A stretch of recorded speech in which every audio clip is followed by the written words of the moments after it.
এখন মুদ্রা প্রশ্ন হচ্ছে, বালি কয়লা পাথর পাচারের ডেরা বীরভূম কি তাহলে এবার সোনা পাচারের ঠিকানা হয়ে উঠছে?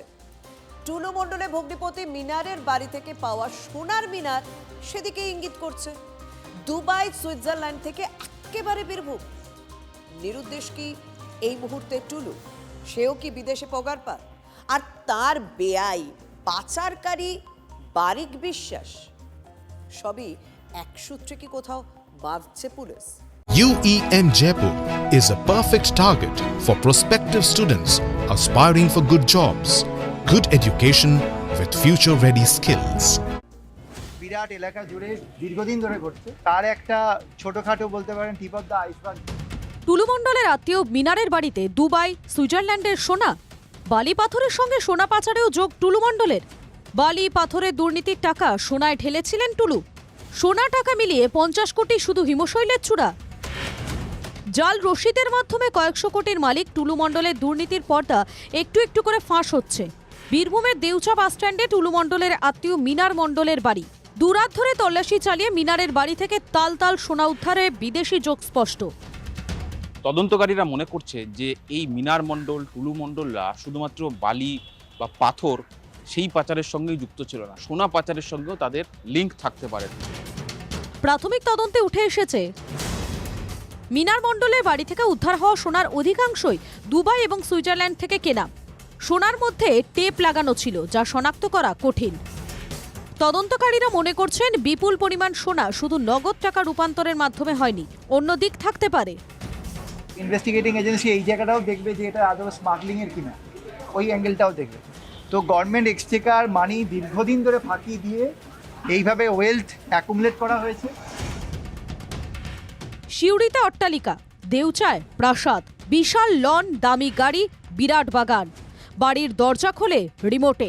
সেই টুলু মণ্ডল ওরফে নিজামুদ্দিন শেখ কোথায়? তদন্তকারীরা জানতে পেরেছেন দুবাইয়ে টুলুর ফ্ল্যাট এবং ব্যবসা আছে, সেখান থেকে সোনা কেনা হয় বলে শোনা যাচ্ছে। তবে কি বিদেশে পালিয়েছেন টুলু মণ্ডল? এবার টুলুর নামে লুকআউট নোটিশ।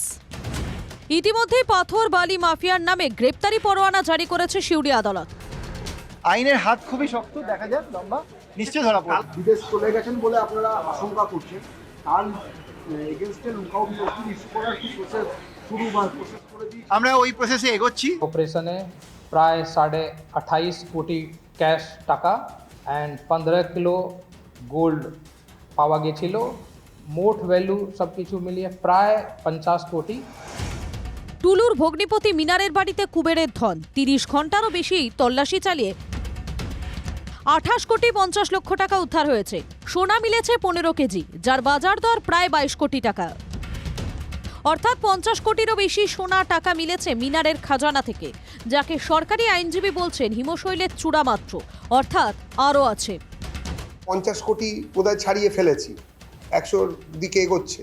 অপার কথা মনে পড়িয়ে দিচ্ছে এবং আরো অনেকের কথা মনে পড়িয়ে দিচ্ছে। এটাই তো তৃণমূল। যদি কোথাও এত টাকা অবৈধভাবে মজুদ হয় বা সোনা এগুলো মজুদ হয়, তো এগুলো জানলে নিশ্চয়ই ব্যবস্থা হতো। এবার কেন জানা যায়নি সেটা তো পুলিশই বলতে পারবে। কিভাবে বীরভূমে অপারেশন চালাতো বালি পাথর পাচারের র্যাকেট? সূত্রের খবর, মাথায় অনুব্রত মণ্ডল টুলু অপারেট করতেন। সেই চক্রের নবরত্নরা হলেন কমল খান, হাজি সাহেব, লিয়াকাত, বরকাত, হুমায়ুন শেখ, আলী, বুবাই সরকার, দেবব্রত মণ্ডল এবং আলী খান।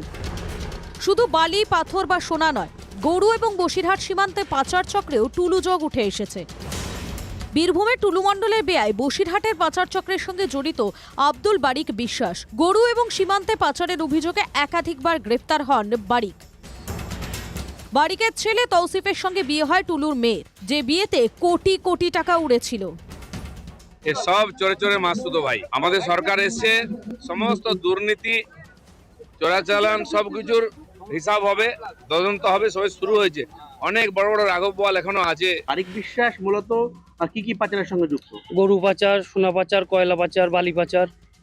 আচ্ছা, টুলু মণ্ডল বারিক বিশ্বাসের কি হয়? বেআই নয়, হ্যাঁ বেআই বেআই।